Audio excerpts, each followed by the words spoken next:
Cette maxime irait bien à Ousmane Sonko, et pour cause. D'un homme politique qui, en temps et en tout lieu, ne se prive pas de prétendre qu'il fait la pluie et le beau temps. L'on entendait qu'il tienne un discours responsable et pertinent, notamment sur le projet de gouvernance locale de sa protégée candidate à la mairie de Golfe Sud, ou à défaut de faire étalage des failles de l'équipe municipale sortante qui justifierait l'ambition politique locale de sa coalition d'appartenance. Mais la question qui mérite d'être posée est de savoir si l'on peut donner ce que l'on n'a pas. La réponse révèle d'une plate évidence. En lieu et place d'un discours programmatique qui aurait redoré son blason politique et social terni par une affaire de mœurs et un discours politique nihiliste et obscurantiste, le leader de PASTEF n'a trouvé rien de mieux de se prêter à son jeu favori et cynique de la calomnie et de la médisance. C'est le comble de l'imposture que quelqu'un qui a dans son tableau de chasse funeste la mort tragique de 15 jeunes gens et un viol s'affranchisse si allègrement du fardeau qu'il porte sur la conscience au point de verser dans des jugements de valeur et des menaces indignes d'un homme politique digne de ce nom. Aveuglé par une haine viscérale, il oublie que 2024 est encore loin. Dicter aux mortels que nous sommes, ce que sera demain nous semblait jusqu'ici relever de la seule volonté d'Allah, le Tout-Puissant, l'Omniscient.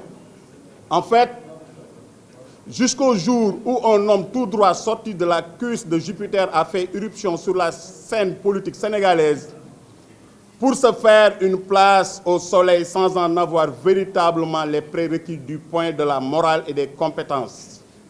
Cet énergumène a fait le choix des chemins de travers, par mots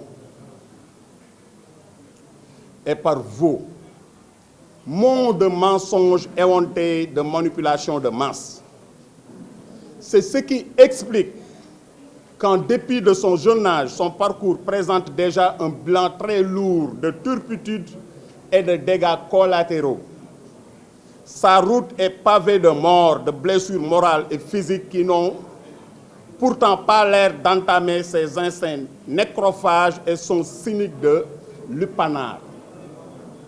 Pensez bien, nous sommes en pleine campagne des locales 2022, pour le bon peuple sénégalien du moins, mais non, un GU est lui escorté sur 2024, distribuant à sa guise et sa langue de vipère qui pue la méchanceté crasse. Des tickets pour l'échafaud à des personnes dont le seul crime est de porter un étendard différent du sien.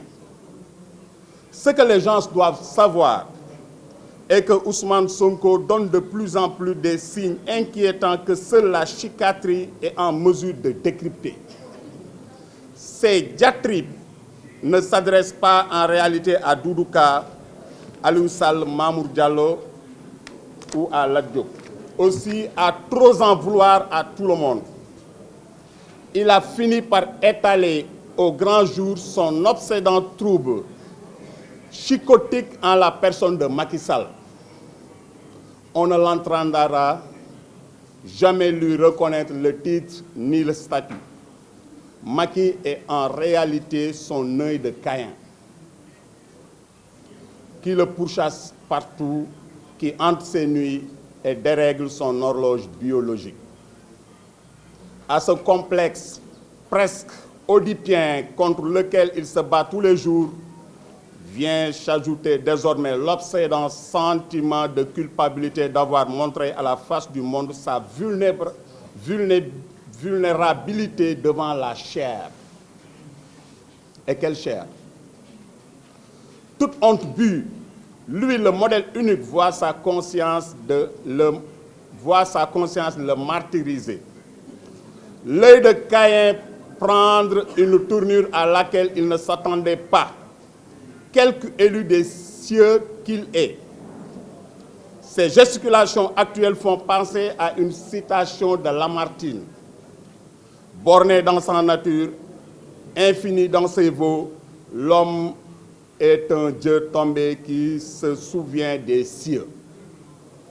C'est à se demander si Ousmane Sonko n'a pas un problème avec lui-même. Son retour sur la terre ferme l'a enfermé dans un réduit de haine et de remords pour l'ensemble de son œuvre. Le fait de se pavaner comme en tournée présidentielle, d'entretenir cette logarée infâme cache un mal-être dont la profondeur n'a d'égal que son souci lancinant de paraître fort.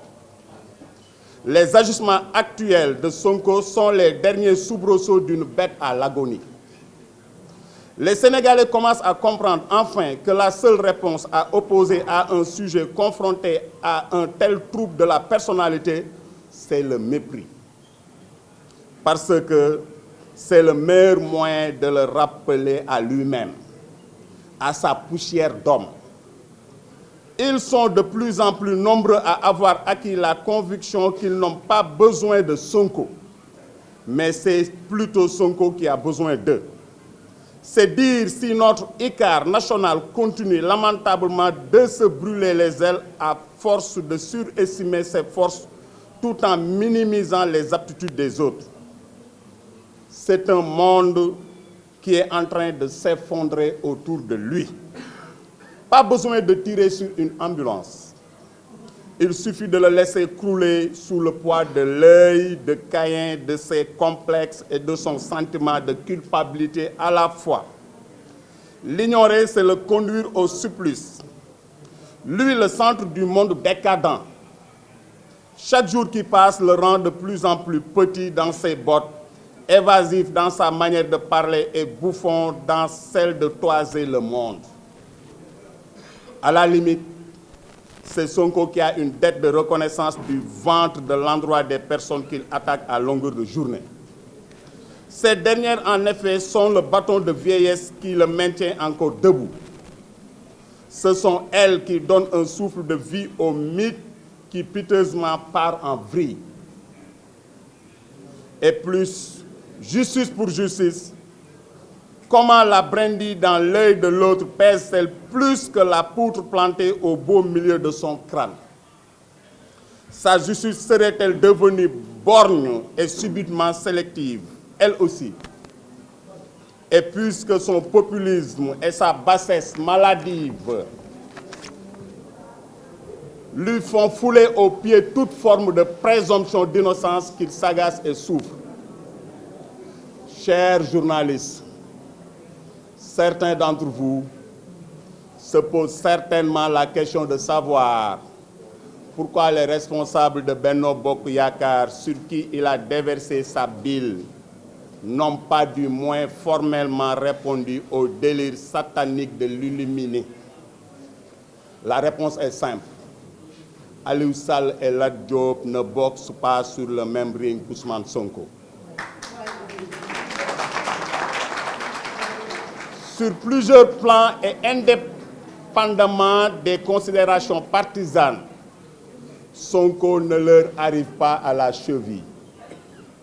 Ils sont dans le temps de la noblesse, par la mise en œuvre d'actions salutaires envers les populations de Guédiawaye, tandis que leur pourfendeur est dans ses bassesses infâmes. L'une des causes pour lesquelles il n'a pas le temps d'avancer des arguments de bonne foi face à un aventurier de mauvaise foi, il préfère de loin se disputer avec intelligence que de discuter avec un imbécile. Lat Diop et Aliou Sall ont autour du cou un collier doré. Ils ne sont pas prêts de commettre la bêtise de prêter le flanc pour qu'un voleur chevronné de sexe de leur chip. Les hommes et femmes de valeur épris et les personnes ne leur pardonneraient jamais. Jamais. Tuer une moustique ne nécessite pas un sabre. à la place de nos leaders politiques, c'est nous qui en découdrons dorénavant avec Ousmane Sonko. Nous le déclarons persona non grata à Guédiawaye. Qu'il se le tienne pour dire, il sera responsable de la correction exemplaire qui sera réservée à l'effronté et le prétentieux qu'il est. Nous ne saurions terminer sans se poser une question loin d'être superfétatoire, puisque l'opinion publique nationale elle-même se la pose au ministre de la Justice. N'est-il pas grand temps que tous ceux qui croupissent en prison pour viol hument l'air de la liberté? Nous vous remercions de votre aimable attention. Merci.